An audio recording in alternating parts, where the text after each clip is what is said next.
Welcome to a comprehensive walkthrough video of FindMe CTF challenge that I have developed based on reverse engineering. In this video, we will take you step by step through the process of solving a complex yet logical reverse engineering problem. Whether you are a beginner or an experienced CTF participant, this guide aims to enhance your skills and understanding. So, let's boot into my created VM lab for this challenge.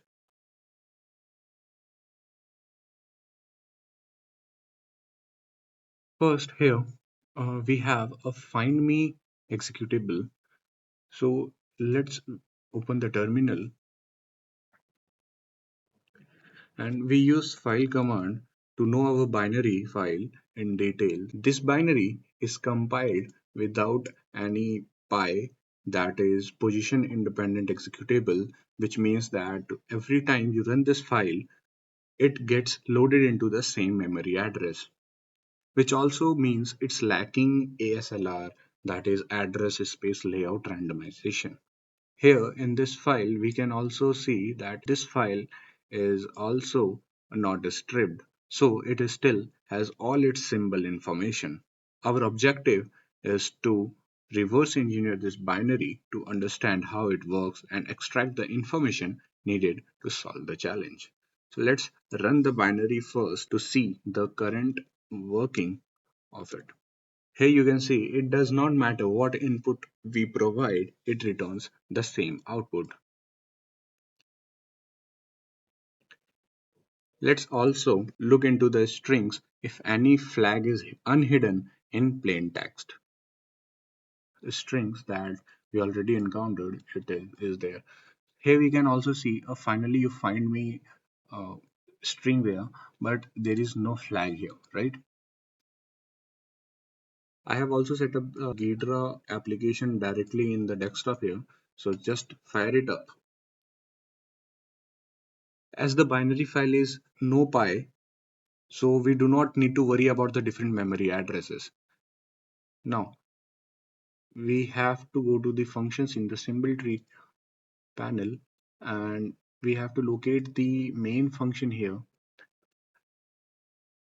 We are getting this output while running the code first time in our terminal, right? So it's only possible when this if condition is true.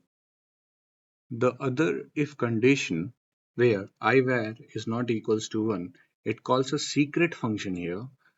So let's look into this secret function. Here we can see our flag is hidden with some encryption technique, which is a XOR operation. So decrypting it or testing this endpoint may consume some time. And also remember that we have this secret function call only when our I_var1 value, which is not equals to 1 here. So let's try to look into that value and check whether there can be some entry point for testing, right? In this main function, I_var1 is assigned by some complex function call. So let's look into the complex function then.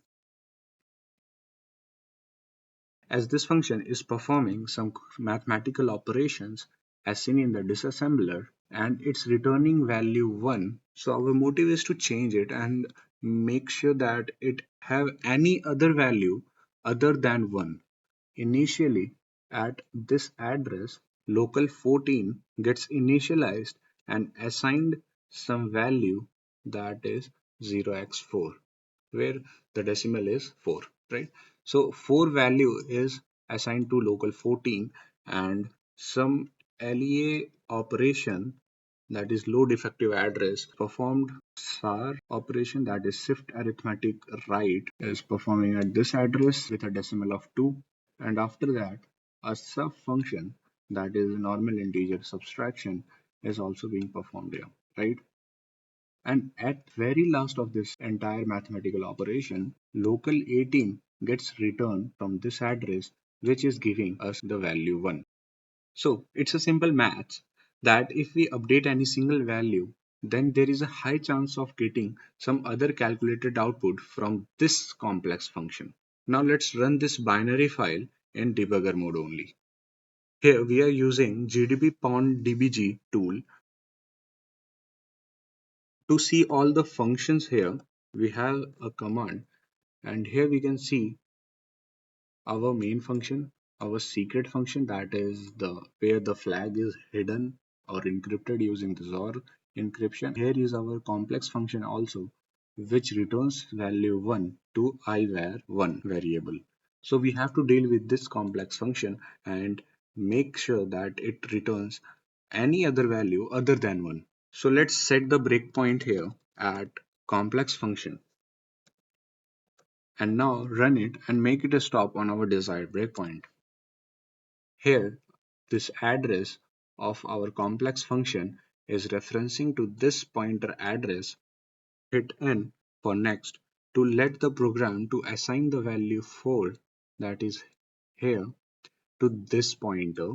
Now to see the current value of this pointer, now it is assigned as 4. Let's update the value of it to some other integer. Updated value is 2, right? So now continue the program to run after this point. So here is the simple logic that we have changed a value inside of some mathematical operations, which means it must change the output result. And if everything will be according to our intuition, we have our flag. Voila! Congratulations, we got our flag here. Please also refer to the walkthrough, which is provided in PDF file format with detailed information and steps, and also for the security recommendations like implementing obfuscation to the program or making it a stripped file, or you can also refer to some packing algorithms like UPX packing. Thank you for watching this walkthrough video.